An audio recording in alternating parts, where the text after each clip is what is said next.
Professeur Mbissane Ngom, directeur de l'UFR de sciences juridiques et politiques et vice-recteur de l'Université Gaston Berger de Saint-Louis. Voilà, revenu sur le sens de cette rencontre. Alors aujourd'hui, nous démarrons la 3e édition du cours ouest-africain sur les droits humains et les politiques de drogue en Afrique de l'Ouest. C'est un cours que nous organisons afin d'avoir un cadre d'échange, de discussion sur la question de la lutte contre la drogue et particulièrement ici sur la problématique de la prise en charge des usagers de drogue.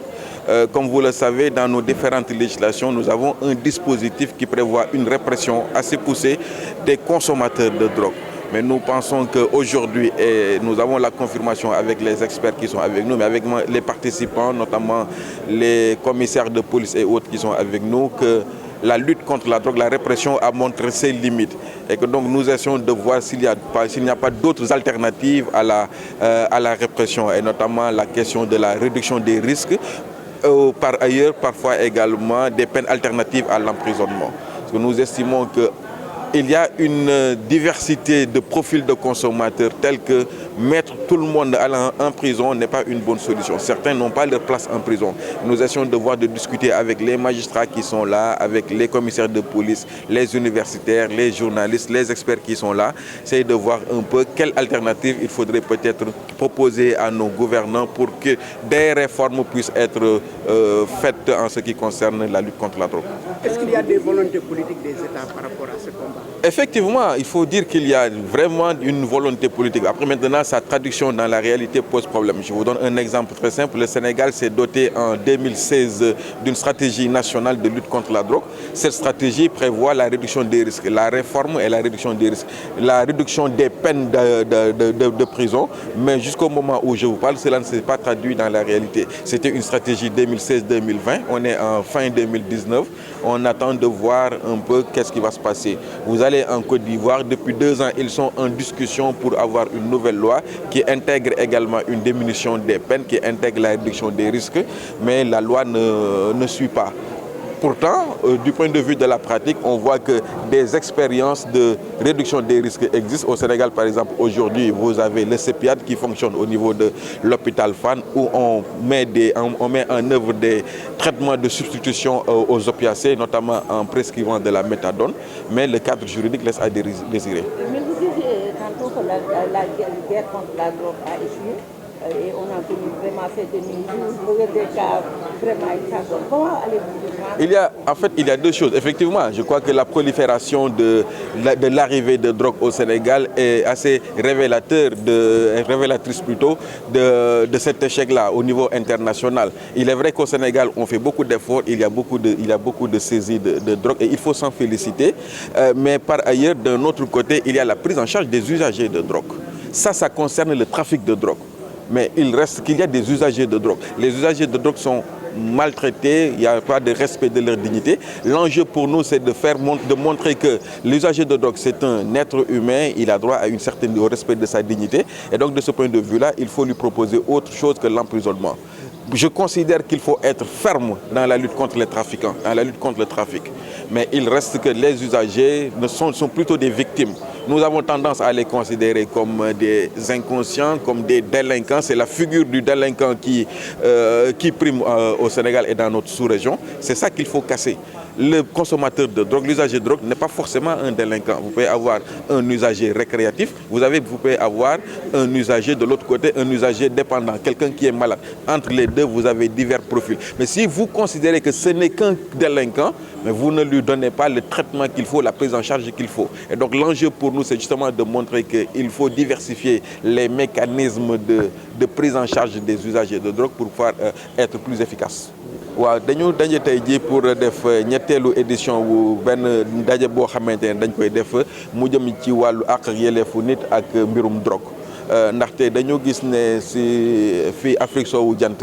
lépp li ñuy def ci mbirum ñi nga xamante ne dañuy jëfandikoo sinébar mooy jàpp leen tëj leen mooy jàpp leen di leen dóor ci ñi nga xamante ne yenn processus la ak ci yenn dëkk yi mais dañu gis ne loolu noonu biñ ko xoolee xool ko saytu ko càmbar ko dañu gis ne loolu efficace wul ndax boobu ba léegi boo leen di seet Sénégal mi ngi am loi sur la drogue depuis 1994 mais boo leen demee ci prison yi di ngeen gis ne quasiment 60% des personnes yi nga xamante ne dañu nekk ci prison sinébar moo leen fa yóbbu dañu jàpp ne 60% yooyu am na ci ñoo xamante ne foofu du seen place ñenn ñi dañoo feebar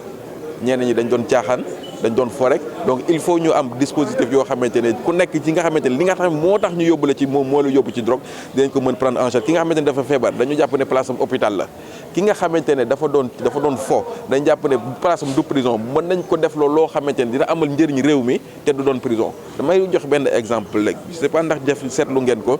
mais mois de juin mois de mai gisoon ngeen ay xale yoo xamante ne dañ leen jàppoon seen buntu école ak drogue xam nga xale yooyu boo leen jàppee tëj leen prison yàq nga seen adduna kooku noonu ñooñu noonu bu ñu leen jàppee ne leen dañ lay yóbbu jël la ci benn village Fouta nga jàngale foofu noonu par exemple ci benn école bu ndaw pendant 1 mois wala pendant 2 mois moo gën nga jël ko tëj ko prison donc ci xalaat yooyu la ñu nekk di def nga xamante ne itam dafa feebar tey jii nii boo demee hôpital Fann am na lu ñu tuddee CEPIAT muy centre de prise en charge intégré des addictologies et de Dakar donc foofu noonu ñooñu dañuy jël ñi nga xamante ne dañu dem ba mënatuñu bàyyi drogue ñu jël di leen traité di leen faj pour indil leen garab yoo xamante ne dina mën nekk dina leen jox même effet que drogue te pourtant du doon drogue donc dinañ leen mën a faj dinañ leen mën a maintenir ci société bi sans pour autant ñu gaañ seen bopp gaañ seen i waa kër ak njaboot. ñetti at ngi ngeen di ci wax. waaw est-ce que ngeen ci volonté état bi. waaw xam nga volonté état bi moom ñun kii wuñ ko ñun dañuy def li nga xamante ne mooy suñu wàllu ñun ay universitaire lañ ay jàngalekat lañ ay chercheur lañ donc ci loolu la ñuy nekk di nga xamante ne di joxe information di jàngale li nga xamante ne moom la ñu xalaat ne moom la ñu war a def di saytu li nga xamante ne mooy li am di xalaat ne lii mën nañ ko corriger waaye pour tontu le plus précisément en fait volonté politique bi am na fi parce que comme ni ma ko waxee ci nasaraan léegi Sénégal am nañ stratégie boo xamante ne depuis 2016 mi ngi fi boo xam ne dañu wax ne li nga xamante ne ñun moom la ñuy waxtaanee loolu la ñu war a def waaye boobu ba léegi nag wax dëgg yàlla kenn jëwul dem ne assemblée nationale loi bi nga xamante ne moom lañ teg pour affaire drogue dañ koy changer pour dugal ci yii ak yii naam CILD nga xamante ne mooy comité interministériel bi gérer mbirum lutte contre la drogue xalaat na ko préparé na texte yi préparé na arrêté yëpp mais ba léegi kenn jëlagu ko ne daf koy jébbal assemblée nationale pour ñu wax ci comprendre nañ ko itam de loolu sax ci fànn la ci nga xamante ne mooy suñu discussion yi fii il faut que ñu préparer société bi ñu xoolee neneen ki nga xamante ne mooy jëfandikoo drogue parce que ñun ñëpp jàpp nañ ne bu ñu kuy jëfandikoo drogue da ngay jàpp ne wëyu la waaye kuñ si jàpp sa doom doo nangu ne sa doom wëyu la da ngay xam da ngay daan dafa am problème donc loolu nag la ñu war a partager képp koo xamante ne dafa nekk di jëfandikoo drogue ñu xam ne du wëyu dañ ko war am na neneen nuñ ko war a traité ba nga xamante ne dinañ ko mën a indiwaat ci société bi génnee ko ci drogue mu amal njëriñ société bi parce que koo si jàpp dañ ko prison amatul luñ njëriñ.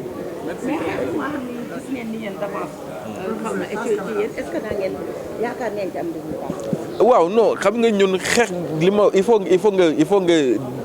distinguer ñaari yëf dafa am xeex bi nga xamante ne dañ ko war a xeex trafiquants yi ñi nga xamante ne ñooy jaay drogue trafic boobu xeex boobu noonu waruñ si dellu ginnaaw xeex boobu dafa war a nekk xeex bu tar waaye à côté de ñi nga xamante ne dañuy trafiquer drogue am na ñi nga xamante ne dañuy jëfandikoo drogue ñun suñu gëstu ak suñu seetlu si ñi nga xamee ni ñuy traité ñi nga xamante ne dañuy jëfandikoo drogue la jëmee te ñi ñuy jëfandikoo drogue wax dëgg yàlla war nañu wax ne quand même ay changement am na même bu fekkee ne cadre réglementaire bi changé wul ay changement am na ndax comme maa ngi waxee na ko léegi biir hôpital Fann am na structure boo xamante ne ñooñu lay faj te structure boobu am na ay antennes yoo xamante ne teg na ko léegi ci par exemple dëkk yu bëri boo demee Kaolack am na fa boo demee Ziguinchor ñu ngi fa nekk di ko xalaat et cetera donc loolu am na 6 antennes yu am ci réew mi donc ci gox-goxaan yeeg ci biir région yi ñu ngi fa nekk di fa def liggéey boobu noonu mais li ko doon gën a yombal mooy effectivement du point de vue législatif ñu am ay textes yoo xamante ne dañu si mën a sukkandikoo.